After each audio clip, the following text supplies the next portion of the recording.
Welcome, all seekers and children of the Most High, blessed in the name of Ixyabir Amlak, Jesus Christus, Germawi, Kedemawi, Haile Selassie the First, Haile I, Selassie I, Jah, Rastafari. Welcome to the Now Church. This episode is Enoch the Messiah in the book of Enoch? Enoch is a biblical character mentioned in Genesis chapter 5, 18 to 24, as the man who walked with God and then was not, for God took him. Before that, he had a son named Methuselah, the father of Noah, and he had several other children. He is said to have lived 365 years. He is also mentioned in the book of Hebrews as not tasting death, because God translated him. The Bible's book of Jude mentions that Enoch was of the 7th generation from Adam, and then quotes from the first chapter of the book of Enoch, also known as First Enoch. Some of Christ's statements in the Gospels are also quotes and references from First Enoch. For example, Enoch 94:8, "Woe to you who are rich, for in your riches have you trusted." Luke 6:24, "Woe unto you those that are rich, for ye have received your consolation." Another is Enoch 108:12, "I will place each of them on a throne of glory." Matthew 19:28, "Ye also shall sit upon 12 thrones, judging the 12 tribes of Israel." Church fathers such as Justin Martyr, Irenaeus, Origen, and Clement of Alexandria use parts of First Enoch, and Tertullian called it Holy Scripture. Jerome thought that Enoch, the patriarch, was one of the 2 witnesses in Revelation chapter 11. Yet only the Ethiopian and Eritrean Orthodox churches and Ethiopian Jews, Beta Israel, consider it to be fully canon. Scholars categorize the book as pseudepigraphic, that is, written by an author or authors who ascribed it to an exalted person of the past.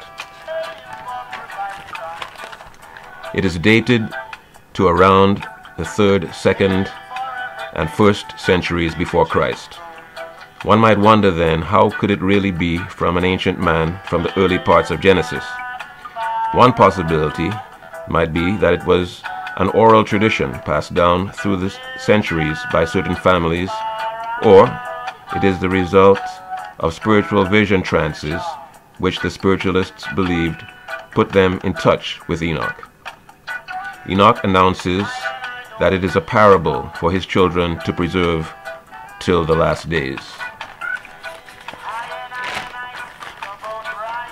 It has 5 main sections: the Book of the Watchers, chapters 1 to 36, the Book of Parables, 37 to 71, the Astronomical Book, 72 to 82, the Book of Dream Visions, 83 to 90, and the Epistle of Enoch, 91 to 108. Those 5 break down into several other topic headings which are too numerous to go into on this video. But here are some of the more prominent events. The first chapter of the entire book has the description of the coming of the Lord to earth to execute judgment, which Jude in the New Testament quotes, and which is quite similar to Deuteronomy 33 verse 2. First Enoch chapter 1 verse 9, "And behold, he cometh with 10,000s of his holy ones, to execute judgment upon all, and to destroy all the ungodly, and to convict all flesh of all the works of their ungodliness which they have ungodly committed, and of all the hard sayings which ungodly sinners have spoken against him." Enoch explains that this prophecy is not for his time, but for a remote generation to come, when the Holy One will return to earth as the King of Kings. The fall of 200 angels who lust after human women and marry them, teaching them evil things and corrupting mankind. Enoch is begged by those angels, especially Azazel, also known as Gadriel, to seek forgiveness from God for them, but God says no and pronounces doom on them. This is, of course, an expansion of the Bible from Genesis 6 before the flood, where these angels had offspring who are giants called Nephilim. Enoch journeys to Sheol and then through a triangular portula to heaven. The names and functions of the 7 archangels. Descriptions of the tree of life.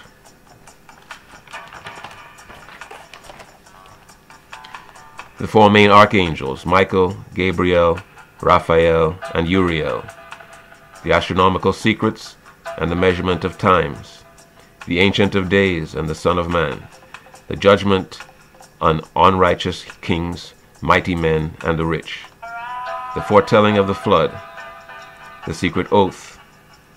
The final translation of Enoch. Some things to note are that the book of Enoch, like the book of Revelation, is a spiritual vision given as a symbolic parable and must be interpreted carefully. I do not take the angels producing children with humans literally. I consider the giants to represent brilliant leaders who had occult knowledge and occult assistance. Some use the book of Enoch to prove that the earth is flat. Others use it to support an ancient aliens theory or space Anunnaki. The Messiah is called the Son of Man in the book of Enoch. He has divine attributes and was generated before creation, acts in the final judgment, and will sit on a throne of glory. The sinners are usually depicted as the wealthy and the just as the oppressed. The real reason mainstream Christianity rejects First Enoch, I suspect. Now let us look at the troublesome chapter which some claim says that Enoch is proclaimed to be the elect one, the Messiah. Chapter 71. It has Enoch being taken by Michael the archangel and taught all the secrets of righteousness, the secrets of the ends of the heaven, the stars, and the luminaries. Michael translates Enoch's spirit to the heaven of heavens, takes him among countless angels, and finally to the Most High, the head of days. Enoch falls on his face and praises the Most High, and is told, "This is the Son of Man, who is born unto righteousness." Some say that that statement refers to Michael the archangel. Others say it means the head of days, but that does not make much sense. The fact that Enoch was going through a theosis process and was translated makes him the most likely candidate who was intended to be called the Son of Man. The most respected scholars say that R.H. Charles, though his translation is the most popular English translation, is wrong, and that the original indeed says, "You are that Son of Man." But Charles could not accept that and changed it. This is most likely the case, and though it may be shocking to some, it can be understood without accusations of blasphemy and heresy. Deep study of the Psalms of David, how Moses represented Yahweh to the children of Israel, how Abraham paid respect to Melchizedek, of whose priesthood Christ is made a priest, explains that Enoch, through the spiritual alchemical sanctification process, became so full of Christ's Spirit that he was made to represent Christ in the visions, just as King David does in the Messianic Psalms and in Ezekiel. It helps to understand that the Ethiopian Orthodox Tewahedo Church is Miaphysite and sees the nature of Christ's humanity and divinity as not dual, but one nature. That fits perfectly with the Son of Man Messiah in First Enoch. Orthodox Christianity generally teaches theosis, in which a faithful Christian can reach a divine angelic level, which also fits with First Enoch. Overall, the book of First Enoch is in alignment with a panentheist theology in which the Most High pervades all by His Spirit, enabling theosis and righteous divination, yet He remains beyond us as the Most High Jah. This is not the same as pantheism, in which all is seen as God. For Jah has made us and not we ourselves, and we will always look up to Him as our Most High Jah, the Supreme. One love, blessings and peace unto all. Rastafari.